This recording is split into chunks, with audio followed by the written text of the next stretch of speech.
කටකතාවක් කරලා තිබෙනවා කොත්මලේ ඩෑම් එක පුපුරා යාමේ අනතුරක් තියෙනවා කියලා. දුන්න වහාම හොයන්න ඕන කවුද මේ කටකතාව පැතුරුවේ කියලා. ජනතාව නොසන්සුන් වීමේ තත්ත්වයක් අපි ඇති කළ යුතු නැහැ. ඊට අමතරව තමුන්නාන්සේලාට වෙන වෙනම තියෙනවා නම් එක එක පළාත්වල ගැටලු තියෙනවා නම් යෝජනා තියෙනවා නම් ඉදිරිපත් කරන්න පුළුවන්. අතිගරු ජනාධිපතිතුමනි, ඔව්. මධ්‍යම පළාත හැටියට අපි පහුගිය දවස් ටිකේ උදේ 9ටයි රෑ 8ටයි ලාල්කාන්ත ඇමතුමා සහ දේශපාලන නායකත්වයේ නියෝජ්‍ය ඇමතුමලා මන්ත්‍රීවරු සහ ප්‍රධාන ලේකම්තුමා දිස්ත්‍රික් ලේකම්තුමන්ලත් එක්ක අපි හැමදාම මේ රැස්වීම පැවැත්වුවා, සමාලෝචනය කරමින් යනවා. ඒ වෙලාවේ තීරණ ටික අරගෙන ඊළඟ වෙලාවට එනකොට තීරණ වෙනස් වෙන්නේ කොහොමද කියන එකත් අපි සාකච්ඡා කරමින් ගියා. සියලුම ආයතන සම්බන්ධ කරන බල අපි විශාල මහනුවර ආණ්ඩුකාරතුමා ප්‍රශ්නයක් මතුවලා තිබෙනවා. එකක් තමයි ඊයේ රාත්‍රියේ කටකතාවක් කරලා තිබෙනවා කොත්මලේ ඩෑම් එක පුපුරා යාමේ අනතුරක් තියෙනවා කියලා. ඔව්, ඊයේ රෑ 12ට ඒතකොට සාමාන්‍ය මිනිස්සු රාත්‍රියේ පාරවල් වල ඇවිදිමින් එහෙ මෙහෙ දුවමින් විශාල කලබලකාරී තත්ත්වයක් ඇති වෙලා තිබෙනවා. වහාම හොයන්න ඕනකම තියෙනවා කවුද. මම පොලිස්පතිතුමාටත් ඒ වගේම අපේ බුද්ධි සේවාවන්ටත් මම දැනුම් දුන්නා. වහාම හොයන්න ඕන කවුද මේ කටකතාව පැතුරුවේ කියලා. මොකද ඒවට මෙවැනි තත්ත්වයක ජනතාව නොසන්සුන් වීමේ තත්ත්වයක් අපි ඇති කළ යුතු නැහැ. ඒ නිසා ඒ ගැන ඔබතුමා අවධානය යොමු කරන්න. ඊළඟ ප්‍රධාන ලෙස අපිට මතුවුණු ප්‍රශ්නේ තමයි මේ මහනුවර දිස්ත්‍රික්කයේ තවත් තැන් කීපයක් තියෙන ළඟා වෙන්න නොහැකි වුණු. ඒ වගේම පානීය ජල ප්‍රශ්නයට මුහුණ දෙලා තිනවා කියලා තමයි දැනට වාර්තා වෙලා තිබෙන්නේ. ඔබතුමා ඒ ගැන අවධානය යොමු කරනවා නම් හොඳයි. ඊයේ රෑ ඔය කොත්මලේ සයිරන් එකක් ගිය එක වැරදියට අර්ථ දක්වලා ඊයේ රෑම ඩීఐජිට කතා කළා. ඔබතුමා කිව්ව විතර මේකේ කරපු කට්ටිය හොයන්න කියලා මම නියෝග කළා. ඒක කරගෙන යනවා ජනාධිපතිතුමා. නුවරඑළිය ප්‍රධාන ප්‍රශ්නේ දිසාපතිතුමාටවත් ප්‍රාදේශීය ලේකම්වරුන්වත් සම්බන්ධීකරණය කරගන්න බැරි විදිහට සංනිවේදන පහසුකම් බිඳ වැටලා තිබුණා.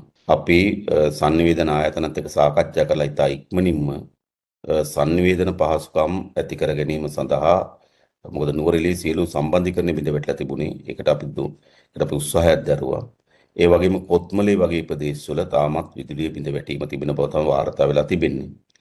ඊට පස්සේ මාතලේ පැත්තට ගියොත් විල්ගමුව අඹංගඟ රත්තොට වගේ ප්‍රදේශවල තාමත් ඊයේ රාත්‍රී වෙනකොටත් හොඳ ශක්තිමත් යාන්ත්‍රණ සකස් වෙලා නැති බව වාර්තා වෙනවා. ඒ නිසා මම හිතන්නේ ඔබතුමා මධ්‍යම පළාතේ අර ප්‍රධාන ගැටලු ටික හඳුනාගෙන කොතනද මුදවා ගන්න ජනතාව ඉන්නේ, මුදවාගත්තු ජනතාවගේ ජීවන තත්ත්වය මොකද්ද, ඔවුන්ට අවශ්‍ය වෙන අනිකුත් යටිතල පහසුකම් වර්ධනය කරන්නේ කොහොමද කියලා සමීපව අධ්‍යයනය කරන්න වෙයි. ඊට පස්සේ ඔබතුමා ඒවා කිරීමේදී ගැටලු මොනවා හරි තියෙනවා නම් කියන්න. මෙන්න මේක විසඳෙන්න ඕන, මේක කරෙන්න ඕන කියන කියන්නකෝ.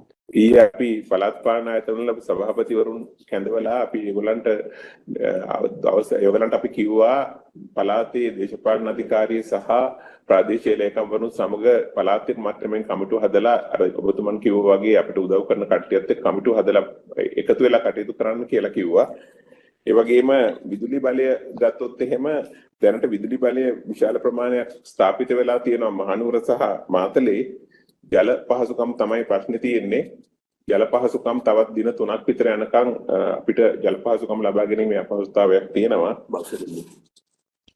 බවුසර් වලින් තමයි ජල පහසුකම් බවුසර් වලින් දෙනවද? නගරයට දෙනවද? බවුසර් වලින් දෙනවා. නගරේ ස්ථාන කීපයක මිනිසුන්ට ඇවිල්ලා ගන්නත් ලෑස්ති කරලා තියෙනවා. ස්ථාන කීපයක්ම. නගරේ විශාල ප්‍රශ්නයක් නැහැ ජලය සහ විදුලිය උනත් හොස්පිටල් ඉස්පිරිතාල වලට විශේෂයෙන්ම මහවැලි ගඟේ තිබුණු ජල පොම්පාගාරය බිඳ වැටිලාද?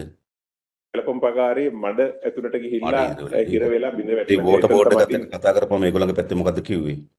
ඒගොල්ලන් දවස් 3ක් ඇතුළත දෙන්න පුළුවන් කියලා කිව්වා ජනාධිපතිතුමා.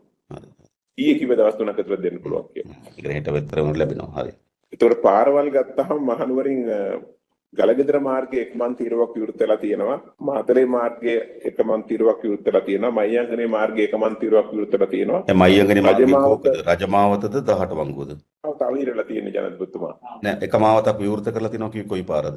ජනාධිපතිතුමනි, මම ප්‍රධාන ලේකම් 18 වංගුවේ එකමන් තීරුවක් දැන්ට විවෘත කරලා තියෙනවා. ඒ වගේම විල්ගමුව පැත්තට යන්න මාතලෙන් පරණ බකමූණ පාරෙන් යන්න පුළුවන්. ඒ පාර සකස් කරලා තියෙනවා. අලුත් මොරගහකන්ද පාර යන්න බෑ. දැනට විල්ගමුව පැත්තට යන්න ප්‍රවේශයක් තියෙනවා. අපි හසලක පැත්තට මෙතනින් පරණ රත්තොට නකල්ස් පාර. ඒක නෑ ඒක යන්න බෑ. ඒක යන්න බෑ. හරි.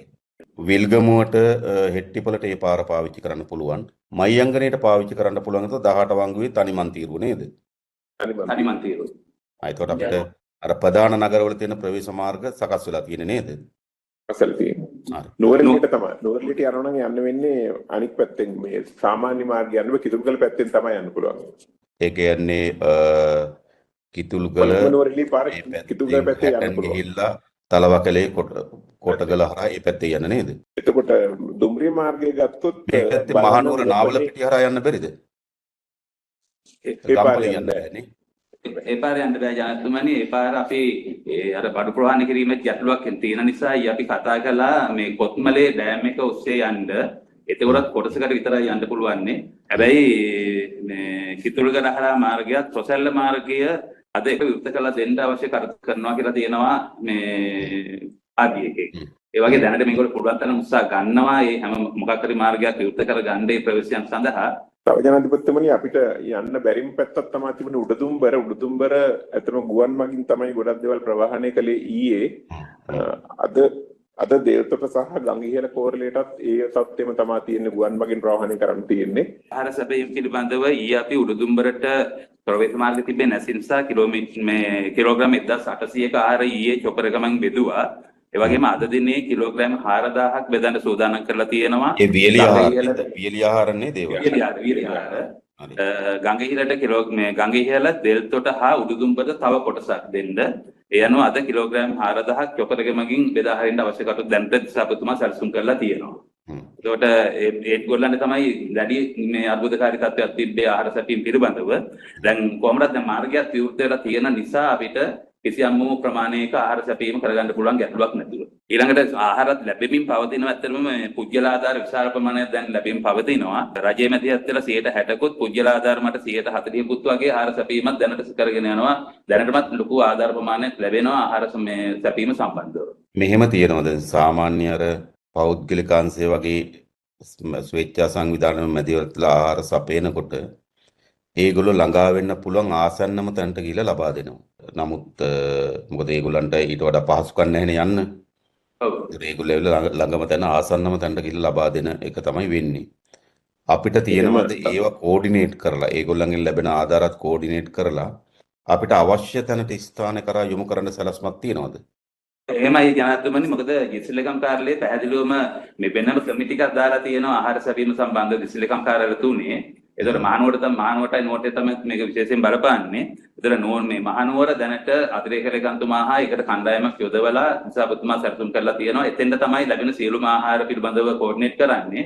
එතනින් අපි ඒක සමහරේ මේ දානපතියෝ දෙන ආහාර ඒගොල්ලන්ට පහසුතැන් වලට යන්නත් ඒ වගේම අර ප්‍රවේශ වෙන්න බැරි තැන් තියෙනවා නම් ඒ ප්‍රවේශ වෙන්න පුළුවන් තැන දක්වා අපි එතන මේ පොඩි මේ ස්ථානයක් නිශ්චිත කරලා තියෙනවා.